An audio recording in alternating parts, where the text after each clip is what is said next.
بسم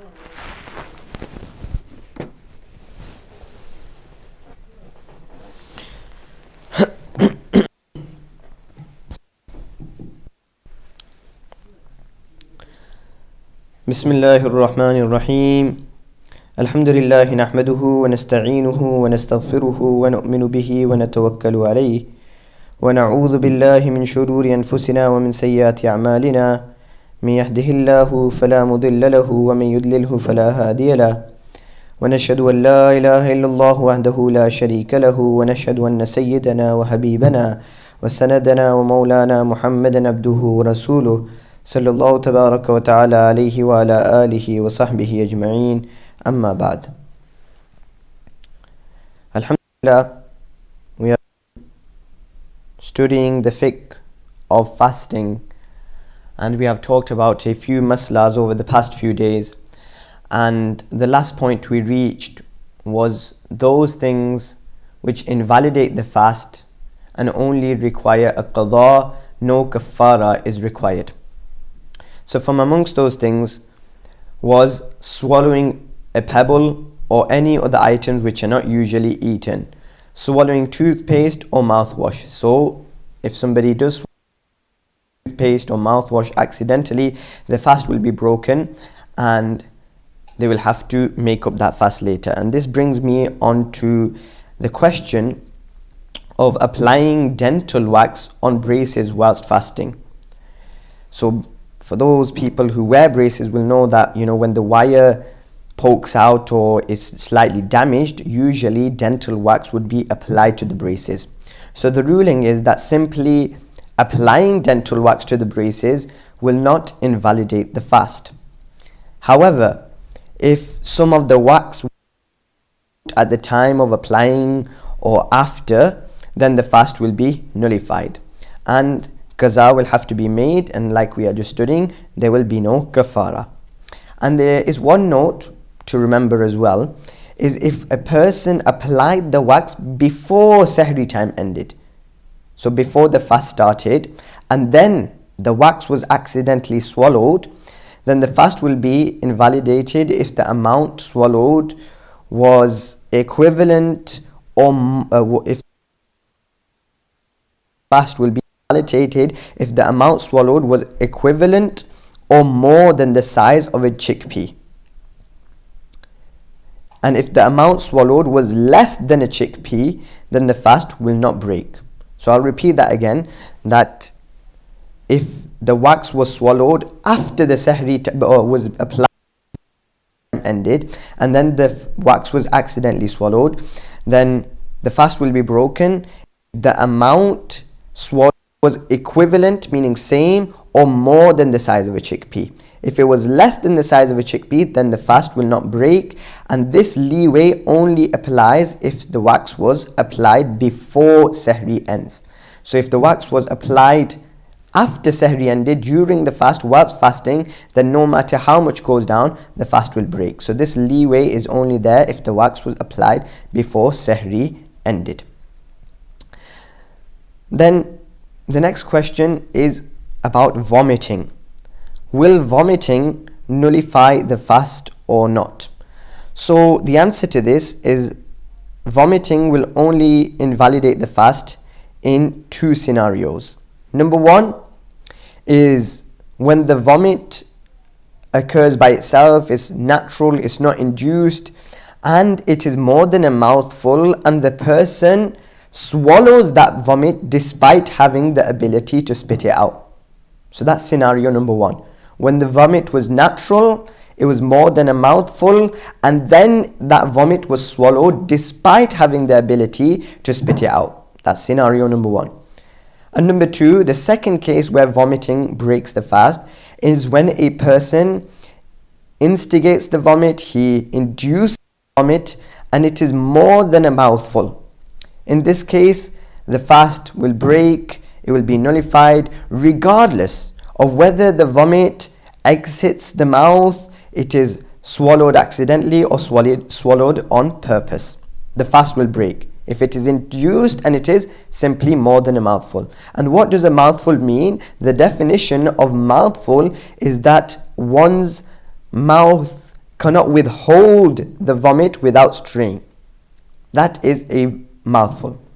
And number 2, if a person vomited less than a mouthful many times in one place, and if they were added together it would equal to a mouthful, then the fast would be broken in that situation where a mouthful invalidated the fast. So if you vomited a little, a few times, and all together it would be equivalent to a mouthful, and that will also invalidate the fast. So we said that vomiting invalidates the fast in 2 scenarios.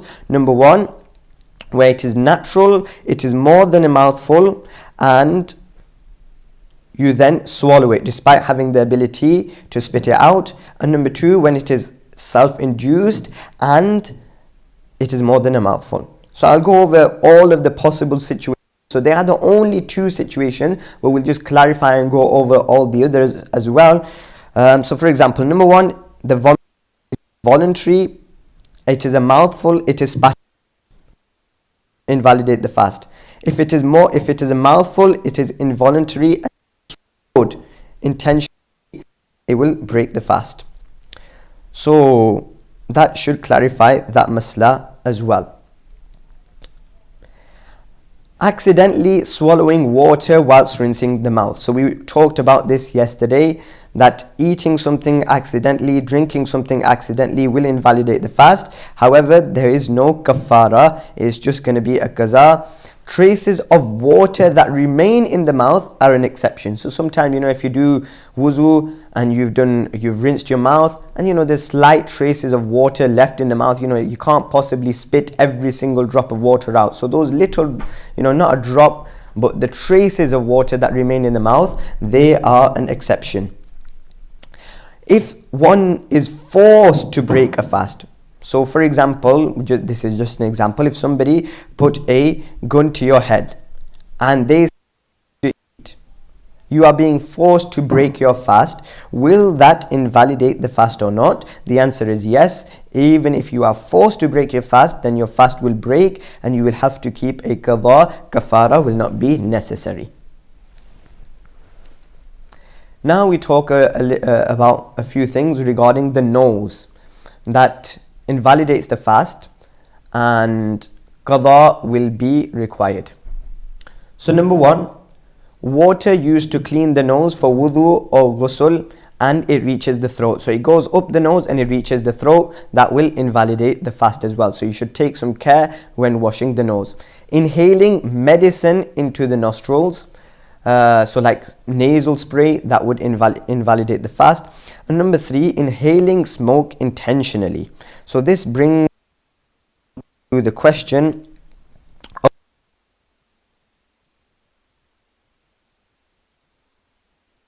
is if one inhales smoke intentionally, you draw it towards yourself and you smell it when it was possible to stay away from it. So you draw it towards yourself and you smell it when you could have refrained from it, then their fast will be broken.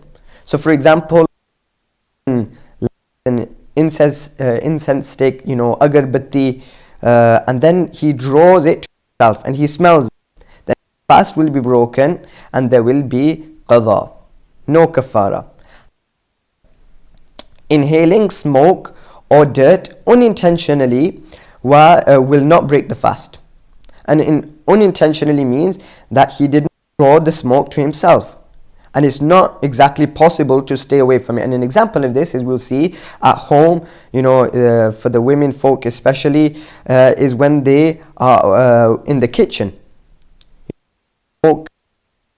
food that is cooked, and it's not possible to refrain yourself from it. And another rule as well is the ruling of a passive smoker, is that if he inhales the smoke when he could have avoided it, then it will be broken. If he could not have avoided it, then his fast will not be broken. And again, this is a very common thing, especially for our youngsters. They should note this down as well, that smoking cigarettes, shisha, vape pen, cigars, etc., they will all invalidate fast, and it will also result in a kafara as well. So if a person smoked cigarettes or he had a vape, etc., not only will he have to make that fast up, he will also have to keep 60 consecutive fasts. So remember. And now, whilst we are on this topic, we'll talk about a commonly asked question regarding Vicks. Smelling Vicks whilst fasting. I got a message that, I'm not feeling well, I've got flu, so can I smell Vicks? So the answer is simply smelling a scent, such as Vicks, Tiger, general.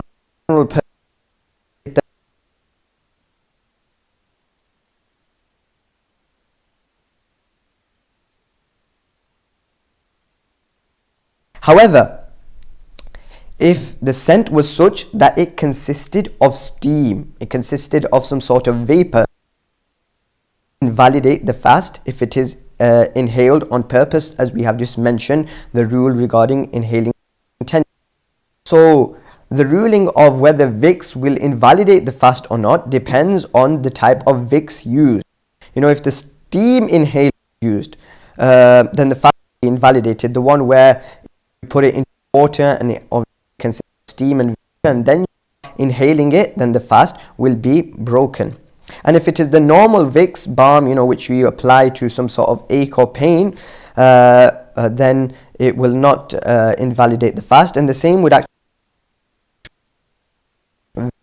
stick as well, the inhaler stick. Even if that is inserted into the nostril, then the fast will not be invalidated. For something to invalidate the fast, a perceptible body such as smoke or vapor has to be inhaled.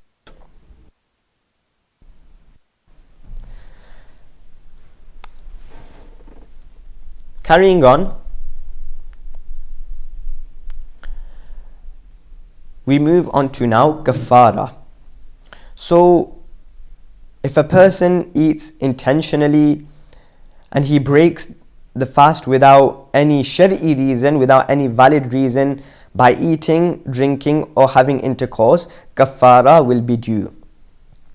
And along with the kafara, the fast that was broken will also have to be made up. So you're going to have to make that fast up as well as kafara. And if one eats or drinks something of nutritional value, something which is usually eaten intentionally, then kafara is necessary.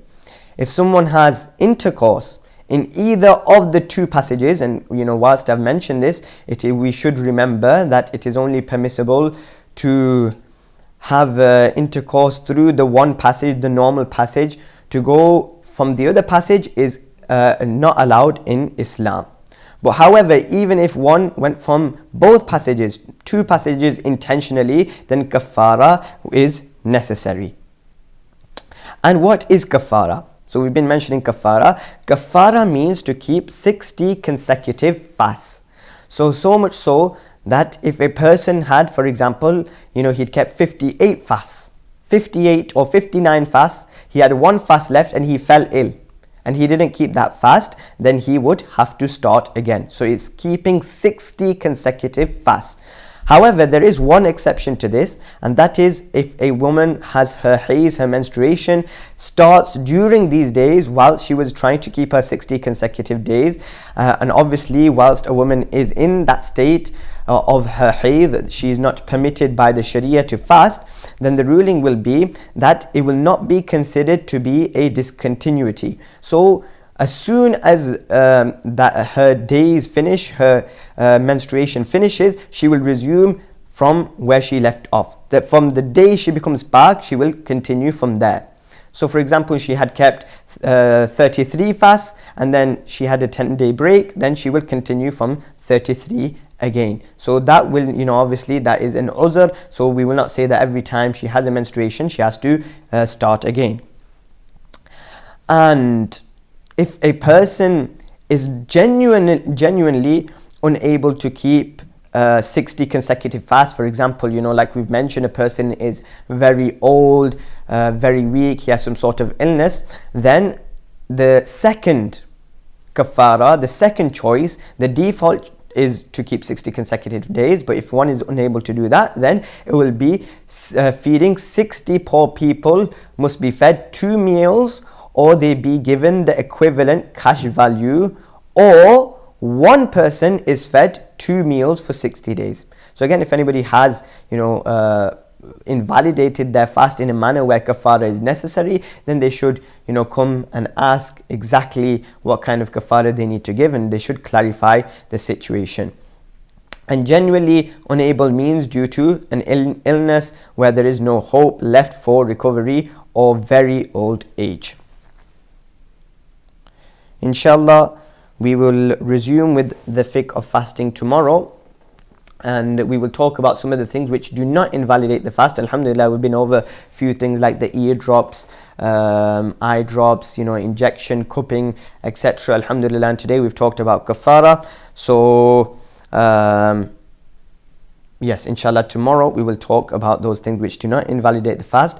There's about 10 seconds left for iftari time, so we'll just wait for 10 seconds. Astaghfirullah.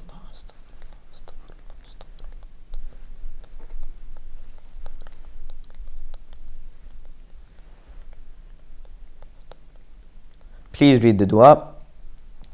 Allahumma inni laka sumtu wa bika amantu wa alayka tawakkaltu wa ala rizqika aftartu fataqabbal minni bismillahi ala barakatillah. May Allah subhanahu wa ta'ala accept this fast of ours. Ameen.